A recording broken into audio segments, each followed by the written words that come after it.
O ar no apartamento de Urca, normalmente perfumado pela maresia que subia do mar e pelas gardênias que eu cultivava na varanda, estava pesado, denso com uma tensão que sufocava. Há 6 meses, o mundo de Elara havia se estilhaçado. 6 meses desde que Matias, seu marido, seu companheiro de 15 anos, o farol de sua vida, fora levado por uma onda traiçoeira durante uma expedição oceanográfica na costa da Bahia. Aos 38 anos, ela se tornara uma viúva, uma palavra que soava estranha, estrangeira em sua boca. E agora, sentada no sofá de linho branco que eles escolheram juntos, ela enfrentava sua irmã mais nova, Sofia. Sofia, com seus 32 anos, era um turbilhão de beleza caótica e ambição mal direcionada. Cabelos loiros platinados, lábios preenchidos, um corpo esculpido em academias e procedimentos estéticos. Ela era a personificação de um sonho de influenciadora digital, que nunca se concretizara totalmente. Em seu colo, Léo, seu filho de 1 ano, balbuciava inocentemente, alheio à tempestade que sua mãe estava prestes a invocar. Elara, eu sei que este é um momento difícil para você.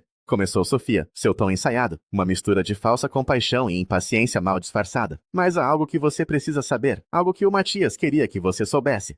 Elara permaneceu em silêncio, seus dedos traçando a borda de uma xícara de chá de camomila intocada. Seus olhos, normalmente da cor de mel quente, estavam opacos de luto. Ela observava a irmã, notando o vestido de grife que certamente não podia pagar, a bolsa de couro que era uma imitação quase perfeita. Sofia sempre fora um estudo em aparências.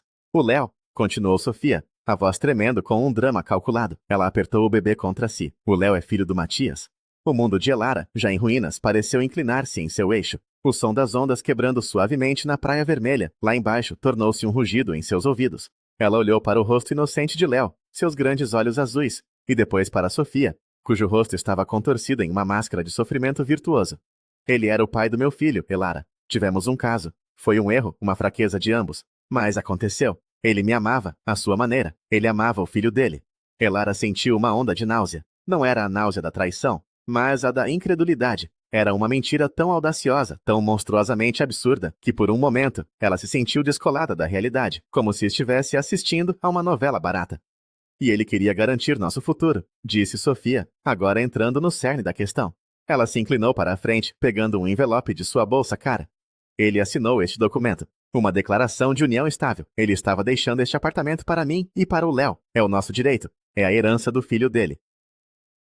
Ela empurrou o documento pela mesa de centro de Jacarandá. Elara olhou para o papel, para a caligrafia forçada que tentava imitar a letra elegante e precisa de Matias, para o jargão legal mal copiado. E então, para o espanto absoluto de Sofia, um som estranho escapou dos lábios de Elara. Começou como um soluço, mas rapidamente se transformou em uma risada. Não era uma risada de alegria, nem de histeria. Era a risada de quem conhece uma verdade tão fundamental, tão irrefutável, que torna a mentira à sua frente uma peça de comédia macabra. Oh, Sofia! Disse Elara, enxugando uma lágrima de riso e luto que escorria por sua bochecha. Você não faz ideia. Sofia recuou, confusa e ofendida. Do que você está rindo? Você está zombando da minha dor, da memória do seu marido? Não, respondeu Elara, sua voz agora fria como o aço. Estou rindo da sua audácia, da sua ignorância, porque há algo que você não sabe, irmãzinha. Algo que torna essa sua pequena performance não apenas cruel, mas completamente impossível. Ela se levantou, a fragilidade do luto substituída por uma força gélida. Acho que esta conversa acabou, por agora. 15 anos antes, Elara conhecera Matias em uma conferência sobre botânica marinha em Fernando de Noronha. Ela, uma recém-formada paisagista com uma paixão por ecossistemas costeiros. Ele, um jovem oceanógrafo com olhos da cor do mar profundo e um sorriso que prometia aventuras. A conexão foi instantânea, um reconhecimento de almas. Falaram por horas sobre algas e correntes, sobre a poesia das marés e o futuro do planeta. Ele era brilhante, mas humilde, um homem cuja paixão pelo oceano só era igualada por sua gentileza. Eles se casaram 1 ano depois, em uma cerimônia simples na areia, com o sol se pondo no horizonte. Compraram o apartamento em Urca, uma cobertura antiga com um vasto terraço que Elara transformou em um jardim suspenso, um oásis de plantas tropicais com vista para o Pão de Açúcar. A vida deles era um dueto harmonioso. As longas ausências de Matias em expedições eram preenchidas por cartas e chamadas de vídeo, e seus retornos eram celebrações. Ele trazia para ela conchas de praias distantes. Ela o recebia com o perfume de jasmim e o sabor de comida caseira. A única nota dissonante em sua sinfonia era o desejo não realizado de ter filhos. Após 2 anos de tentativas, a preocupação se instalou. Seguiram-se meses de consultas médicas, exames invasivos e esperanças frustradas. O diagnóstico final veio em um dia cinzento e chuvoso, em um consultório estéril na Zona Sul. Matias, devido a uma cachumba severa na adolescência, desenvolvera azoospermia. Ele era estéril. Elara lembrava-se do silêncio no carro, a caminho de casa. A chuva batia no para-brisa como lágrimas. Matias segurou sua mão, seus nós dos dedos brancos. Não houve culpa nem ressentimento, apenas uma tristeza compartilhada, profunda e vasta como o oceano. O oceano que ele tanto amava. Ainda podemos ter uma vida linda, ele disse naquela noite, enquanto estavam sentados no terraço, observando as luzes da cidade piscarem abaixo. Você e eu supomos o suficiente. E ele estava certo. Eles reconstruíram seus sonhos em torno um do outro, viajaram, mergulharam em suas carreiras, encheram sua casa de amigos, música e risadas. A dor da infertilidade nunca desapareceu completamente, mas tornou-se uma cicatriz, um lembrete da batalha que haviam enfrentado e vencido juntos. Eles guardaram esse segredo para si. Ninguém, nem mesmo seus pais, sabia da condição de Matias. Cansados dos olhares de pena e das perguntas indiscretas, eles aprenderam a proteger sua privacidade. Sofia sempre esteve na periferia de sua felicidade, uma presença espinhosa. Desde a infância, ela nutria um ciúme corrosivo por Elara. Elara era a filha perfeita, a estudiosa, a talentosa. Sofia era a rebelde, pulando de um curso para outro, de um namorado para outro, sempre em busca de um atalho para o sucesso. Seus pais, especialmente sua mãe, Helena, sempre a desculparam, tratando-a como a caçula frágil que precisava de proteção, limpando suas bagunças financeiras e emocionais repetidamente. Quando Elara se casou com Matias, um homem universalmente admirado por sua inteligência e caráter, o ciúme de Sofia se intensificou. Ela tentava flertar com ele em churrascos de família, fazendo comentários sobre como Elara tinha sorte demais. Matias, sempre leal, cortava suas investidas com uma gentileza firme e contava tudo a Elara mais tarde. Tenha cuidado com ela, meu amor, ele disse uma vez, depois que Sofia apareceu, sem ser convidada em seu laboratório na universidade. A ambição dela não tem limites, e a moral dela é flexível. Então, há pouco mais de um ano, Sofia anunciou sua gravidez. O pai, ela disse, era Renan, um músico aspirante, com quem ela tinha um relacionamento tumultuado. A notícia foi recebida com surpresa e uma certa apreensão pela família. Elara, apesar da pontada familiar de uma dor antiga, decidiu ser a melhor tia que pudesse ser. Ela ajudou a montar o quarto do bebê, organizou o chá de fraldas, esteve no hospital quando Léo nasceu. Matias, no entanto, manteve uma distância educada. Ele era gentil com o sobrinho, mas havia uma reserva em seu comportamento que Elara, na época, atribuiu à sua própria dor. Em retrospecto, ela percebeu que era cautela. Ele via a manipulação em Sofia, onde outros viam apenas imaturidade. A morte de Matias foi um raio em céu azul, um acidente bizarro, uma fatalidade. O mundo de Elara desabou. Sofia esteve estranhamente ausente durante os dias sombrios que se seguiram, oferecendo desculpas vagas sobre Léo estar doente. Sua aparição no funeral foi breve e performática. E agora, 6 meses depois, ela estava ali, tentando capitalizar a tragédia, empunhando uma mentira tão cruel que desafiava a razão. A risada de Elara finalmente cessou, deixando um silêncio mortal no ar. Saia da minha casa, Sofia, disse ela, a voz baixa e perigosa. Pegue seu filho e saia, e reze para que eu não decida destruir você. Na manhã seguinte, Elara dirigiu-se ao banco. O gerente, um homem gentil que conhecia o casal há anos, ofereceu suas condolências enquanto a levava à sala dos cofres. Sozinha na pequena sala de visualização, ela abriu a caixa de metal que Matias chamava de nosso arquivo de tesouros. Dentro, sob a escritura do apartamento e os certificados de investimento, estava o que ela procurava. Uma pasta de couro azul. Com as mãos trêmulas, ela a abriu. Lá estavam eles, os relatórios médicos de mais de uma década atrás, os resultados da análise de sêmen, o diagnóstico clínico de azoospermia, assinado por um dos urologistas mais respeitados do Rio. Havia também o testamento oficial de Matias, devidamente registrado, deixando tudo para ela, sua única e amada esposa. E por baixo de tudo, um caderno de capa dura. O diário de Matias. Ela o abriu. A caligrafia dele, uma dança de letras precisas, preenchia as páginas. Eram principalmente observações científicas, anotações sobre suas expedições. Mas entremeados, havia trechos sobre a vida deles, sobre o amor dele por ela, e para sua surpresa, havia anotações sobre Sofia. 15 de abril. Churrasco na casa dos pais de Elara. Sofia fez novamente comentários inadequados. Disse que eu merecia alguém mais divertido. Elara ficou magoada, embora tente esconder. A competitividade dela com a irmã me preocupa. Não é saudável. 7 de setembro. Sofia apareceu no laboratório. Insinuou que Elara e eu não éramos felizes porque não tínhamos filhos. A crueldade dela, às vezes, me choca. Disse a ela para nunca mais vir aqui sem avisar. 12 de janeiro. Sofia enviou uma mensagem de texto tarde da noite. Apaguei e bloqueei o número dela. Falei com Elara sobre estabelecer limites mais firmes. Ela concorda, mas teme um conflito familiar. Às vezes, o amor de Elara por sua família a cega para a toxicidade deles. Lágrimas escorriam pelo rosto de Elara enquanto ela lia. Matias, seu cientista metódico, havia documentado tudo. Ele a estava protegendo, mesmo do além. Ele a vira sua dor e sua lealdade, e tentara construir um baluarte contra a malícia de sua irmã. Com a pasta azul debaixo do braço, Elara foi direto para o escritório de seu advogado, Dr. Arnaldo Torres, um amigo de longa data da família. Um homem de 60 e poucos anos, com cabelos prateados e uma calma que inspirava confiança. Ele ouviu a história toda, seus olhos escurecendo a cada palavra. A declaração que ela apresentou é uma fraude grosseira, disse ele, examinando uma cópia que Elara havia fotografado. A assinatura é uma imitação pobre, e a terminologia está errada, mas a intenção é clara. Isso é estelionato, Elara, uma tentativa de fraude. Elara mostrou-lhe o conteúdo da pasta azul. Dr. Arnaldo examinou os registros médicos e o diário de Matias com uma expressão sombria. Isso é irrefutável, disse ele. A alegação de paternidade é biologicamente impossível, e o diário de Matias estabelece um padrão de comportamento predatório por parte de Sofia. Temos um caso sólido como rocha. O que eu faço, Arnaldo? Perguntou ela, a voz embargada. Eu quero que ela pague pelo que fez, pela forma como insultou a memória de Matias. Mas... Léo, ele é meu sobrinho, ele não tem culpa. Dr. Arnaldo recostou-se em sua cadeira de couro. Pessoas desesperadas fazem coisas desesperadas, Elara. Duvido que isso seja apenas maldade. Provavelmente há um incêndio financeiro que Elsa está tentando apagar com o seu patrimônio. Recomendo contratar um investigador particular. Precisamos do quadro completo antes de decidirmos o próximo passo. Ele recomendou Cícero Bastos, um ex-policial civil conhecido por sua tenacidade e discrição. No dia seguinte, Elara encontrou-se com ele em um café discreto no Catete. Cícero era um homem corpulento, de rosto marcado e olhos que pareciam ter visto o pior da natureza humana. Ele ouviu em silêncio, tomando notas em um pequeno caderno, fazendo perguntas pontuais sobre a vida de Sofia, seus hábitos, seus amigos e sobre Renan, o suposto pai. Vou precisar de alguns dias, disse Cícero, sua voz um rosnado grave. Vou descobrir o que está por trás dessa história. 4 dias depois, Cícero ligou.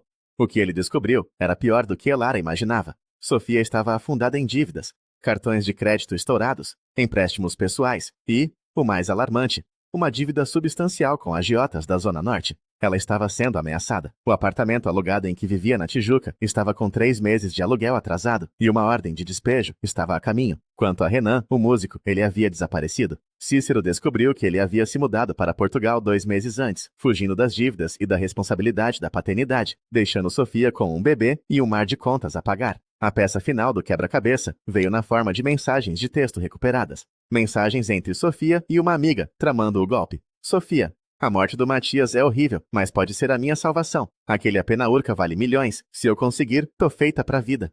Amiga: mas e se ela não acreditar que o filho é dele? Sofia: ela é toda boazinha e sentimental. E eu tenho o documento. Um amigo meu que manja de design fez pra mim. A assinatura ficou perfeita. Ela vai ceder para evitar escândalo. Elara sentiu um frio percorrer sua espinha. Não era desespero, era um plano frio e calculado, nascido do ressentimento e da ganância. Sua própria irmã a via como um alvo, uma fonte de recursos a ser explorada em seu momento de maior vulnerabilidade. Com o dossiê completo de Cícero em mãos, ela se reuniu novamente com o Dr. Arnaldo. Temos 2 opções, disse o advogado. A via criminal, que provavelmente resultará em uma condenação para Sofia e a deixará com uma ficha suja pelo resto da vida. Ou a via privada. Uma confrontação, usando esta evidência como alavanca para forçá-la a se retratar e para estabelecer um acordo que proteja você e, paradoxalmente, o menino. Elara passou a noite em claro, o dossiê sobre a mesa de centro, uma testemunha silenciosa da traição. Ela olhou para o retrato de Matias na estante, seu sorriso caloroso, seus olhos cheios de vida. O que ele faria? Ele seria justo, mas também compassivo. Ele protegeria o que era deles, mas não se deleitaria com a vingança. E ele pensaria em Léo, o menino inocente apanhado no meio da ganância de sua mãe. Na manhã seguinte, com uma resolução de aço, ela pegou o telefone e ligou para Sofia. Precisamos terminar nossa conversa, disse ela. Venha ao meu apartamento amanhã, às 2, e venha sozinha. Sofia chegou pontualmente, a arrogância de volta em sua postura. Ela claramente acreditava que Elara havia tido tempo para processar o choque e estava pronta para negociar. Ela entrou na sala de estar, onde Elara a esperava. A mesa de centro estava limpa, exceto por 2 copos de água e uma pasta de couro azul. Espero que você tenha pensado bem, disse Sofia, sentando-se. É o melhor para todos, Elara. Evitar uma briga judicial feia. Eu pensei muito, respondeu Elara, sua calma desarmando a irmã. E antes de prosseguirmos, eu gostaria de entender sua história um pouco melhor. Conte-me sobre seu caso com o meu marido. Sofia, pega de surpresa, recitou sua ficção. Encontros secretos em hotéis de luxo, confissões de um casamento infeliz, a paixão avassaladora que resultou em uma gravidez. Ela era uma atriz convincente, seus olhos se enchendo de lágrimas nos momentos certos. Elara ouviu pacientemente. Quando Sofia terminou, ela começou seu interrogatório. Em que hotel vocês se encontravam? No Copacabana Palace, respondeu Sofia, escolhendo o mais óbvio. Interessante, Matias detestava aquele lugar. Achava pretensioso. Em que dias da semana vocês se viam?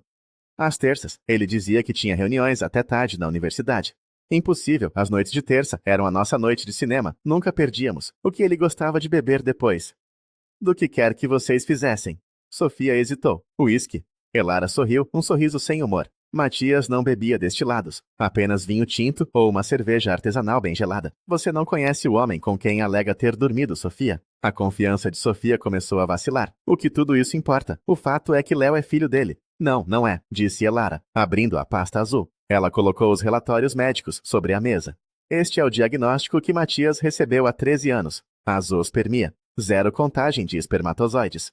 É medicamente, cientificamente, factualmente impossível que Matias seja o pai do seu filho. O rosto de Sofia perdeu toda a cor. Ela olhou para os documentos, para os termos técnicos e os carimbos oficiais, como se fossem escritos em uma língua alienígena. Isso pode ser falso, gaguejou ela. Não é. E o médico dele está mais do que disposto a testemunhar em tribunal, assim como os parceiros do laboratório que assinaram o testamento dele, o verdadeiro testamento, continuou Elara, colocando o documento oficial ao lado dos relatórios médicos. Aquele em que ele me deixa tudo, como sua esposa por 15 anos. Ela não parou. Um por um ela apresentou as provas, as cópias das páginas do diário de Matias, as transcrições das mensagens de texto com sua amiga, o relatório de Cícero, detalhando suas dívidas com agiotas, a ordem de despejo, a fuga de Renan para a Europa. Nós sabemos de tudo, Sofia, disse Elara, sua voz ressoando no silêncio atordoado. Sabemos da fraude, da dívida, do desespero. A única pergunta agora é: o que acontece a seguir? Sofia desabou, não com lágrimas de atriz,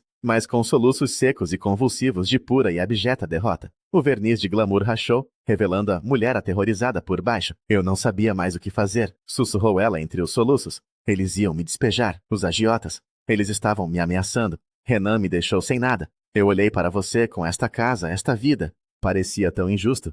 Injusto. A voz de Elara subiu, a raiva finalmente rompendo sua compostura gelada.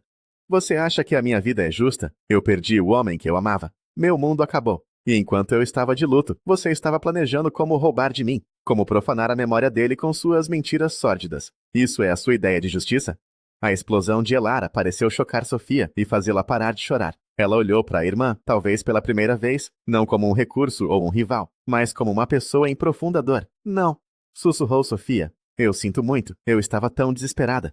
Seu desespero não lhe dá o direito de destruir os outros, disse Elara, recuperando o controle. Ela respirou fundo, o conselho de Matias sobre compaixão e justiça ecoando em sua mente. Eu poderia entregar tudo isso à polícia, disse ela calmamente. Você seria presa por estelionato e falsificação. Léo iria para um abrigo, ou para a casa dos nossos pais, que você sabe que não tem condições de criá-lo. É isso que você quer? Sofia balançou a cabeça, o terror em seus olhos. Então aqui está o que vai acontecer, continuou Elara, inclinando-se para a frente. Você vai escrever uma confissão completa, aqui e agora. Você vai ligar para nossos pais e contar a verdade. Toda a verdade. Você vai se desculpar publicamente comigo, na frente deles. E depois? Perguntou Sofia, a voz um fio. E depois? Disse Elara. E aqui vinha a parte mais difícil, a parte que Matias teria aprovado. Em troca de sua cooperação total e de um acordo legal para nunca mais tentar algo assim, eu vou ajudar. Não vou lhe dar meu apartamento, mas vou criar um fundo fiduciário para a educação e as despesas médicas de Léo. Vou ajudá-la a encontrar um lugar seguro para morar e a pagar suas dívidas mais urgentes, sob condições estritas. Os olhos de Sofia se arregalaram. Por quê? Depois de tudo o que eu fiz? Não por você, disse Elara, sua voz firme. Por ele. Ela apontou para a foto de Matias. Porque ele amava seu sobrinho, mesmo que desconfiasse da mãe dele. E por mim, porque eu não vou deixar o filho da minha irmã crescer na miséria por causa dos seus erros. Mas haverá regras, acrescentou Elara. Você vai fazer terapia, você vai fazer aconselhamento financeiro, você vai arranjar um emprego de verdade, não essa fantasia de influenciadora. E você vai me permitir ter um papel ativo na vida de Léo, para garantir que ele esteja seguro e bem cuidado. Se você quebrar qualquer uma dessas regras, a ajuda acaba, entendido? Sofia, em meio às lágrimas, apenas assentiu, completamente derrotada, mas talvez, pela primeira vez em sua vida, vislumbrando um caminho para fora do caos que ela mesma criara. O jantar de família no fim de semana seguinte foi a cena mais dolorosa que Elara já havia encenado. Seus pais, Helena e Roberto, chegaram tensos, sem entender o motivo da convocação urgente. Sofia estava pálida e silenciosa, evitando o olhar de todos, com todos sentados à mesa de jantar. Elara deu a palavra à irmã. Com a voz trêmula, gaguejando, Sofia confessou tudo. A mentira sobre a paternidade, o documento forjado, o desespero financeiro, as ameaças dos agiotas. Seu pai, Roberto, um homem geralmente passivo, ficou vermelho de raiva e vergonha. Como pôde fazer isso com a sua irmã, com a memória de Matias? Sua mãe, Helena, como sempre, correu para defender sua cria. Ela estava desesperada, Roberto. Ela não estava pensando direito. Oh, minha filha, por que você não veio até nós? Porque vocês teriam me dado dinheiro para o aluguel, mãe, gritou Sofia, uma faísca de sua antiga rebeldia surgindo. Vocês não teriam me dado os milhões que o apartamento da Elara vale. Eu não queria um curativo, eu queria a vida dela. A honestidade brutal da declaração silenciou a todos. Foi Elara quem quebrou o silêncio. O que Sofia fez foi crime, mas eu decidi não apresentar queixa sob certas condições. Ela explicou o acordo, o fundo para Léo, a terapia, as regras. Isso é muito generoso da sua parte, filha, disse seu pai, olhando para ela com um novo respeito. Sua mãe, no entanto, parecia perturbada. Mas e a família? Nós temos que nos perdoar, esquecer isso, seguir em frente juntas. Não, mãe, disse Elara, sua voz firme como nunca antes. Não vamos esquecer, vamos aprender. E a primeira lição é sobre limites. Vocês dois, disse ela, olhando para os pais, vão parar de tratar Sofia como uma criança. Chega de resgates financeiros, chega de desculpas. Ela é uma mulher adulta, uma mãe, e vai começar a agir como tal. E a nossa relação, ela se virou para Sofia. Nunca mais será a mesma. Eu serei uma presença na vida do meu sobrinho, mas a confiança entre nós, como irmãs, foi quebrada. Talvez um dia possa ser consertada, talvez não. Naquela noite, a dinâmica da família de Elara mudou para sempre. A fachada de normalidade feliz foi demolida, e em seu lugar, sobre os escombros, algo mais honesto, embora mais doloroso, começou a ser construído. 2 anos se passaram. A vida, como a maré, continuou seu fluxo e refluxo. Elara encontrou um novo propósito. Ela usou parte dos recursos que Matias deixou para criar a Fundação Oceano Vivo, uma ONG dedicada à conservação marinha, um projeto que ele sempre sonhara em iniciar. Ela mergulhou no trabalho, honrando sua memória, não com luto passivo, mas com ação. O apartamento em Urca ainda era seu santuário, mas agora estava cheio de vida nova. Reuniões com biólogos, planejamentos de expedições, jovens estagiários apaixonados. Sofia, surpreendentemente, agarrou-se à segunda chance com unhas e dentes. A terapia a forçou a confrontar seus demônios. Ela conseguiu um emprego estável como gerente administrativa em uma clínica médica. Era um trabalho sem glamour, mas lhe dava dignidade e um salário regular. Ela se tornou uma mãe dedicada. Sua relação com Léo, agora um menino falante de 3 anos, era o centro de seu universo. A relação entre as irmãs permaneceu distante, mas correta. Elas se encontravam nos aniversários de Léo, em feriados. Havia uma cortesia cuidadosa, um reconhecimento do abismo que ainda as separava. Elara era a tia Ela, que levava Léo ao Aquarrio e lhe ensinava os nomes das estrelas do mar. Sofia era a mãe que agradecia com uma sinceridade contida que nunca tivera antes. Os pais de Elara aprenderam a nova dança. Pararam de mimar Sofia e começaram a tratar as 2 filhas como as mulheres adultas que eram. Em uma tarde ensolarada de sábado, Elara estava em um barco, a algumas milhas da costa do rio. O pão de açúcar era uma silhueta familiar à distância. Em suas mãos, ela segurava uma pequena urna biodegradável, contendo as últimas cinzas de Matias que ela guardara. Ela não estava mais afogada em luto. A dor ainda estava lá. Uma correnteza subterrânea, mas agora ela podia navegar na superfície. Ela aprendera que o amor não morre com a pessoa. Ele se transforma, torna-se uma bússola, uma fonte de força. A traição de Sofia, por mais terrível que tenha sido, a forçara a encontrar uma resiliência que não sabia possuir. Ela se tornara a guardiã do legado de Matias e, no processo, a arquiteta de sua própria vida nova. Enquanto as cinzas se misturavam com a água salgada, espalhando-se e desaparecendo no azul infinito, Elara não sentiu um fim, mas uma continuação. Você ainda é o suficiente, meu amor, sussurrou ela para o oceano. E eu também sou. O barco virou-se lentamente e começou a viagem de volta à costa, em direção à cidade vibrante, em direção ao futuro. Sozinha, mas não solitária. Ferida, mas não quebrada. Livre.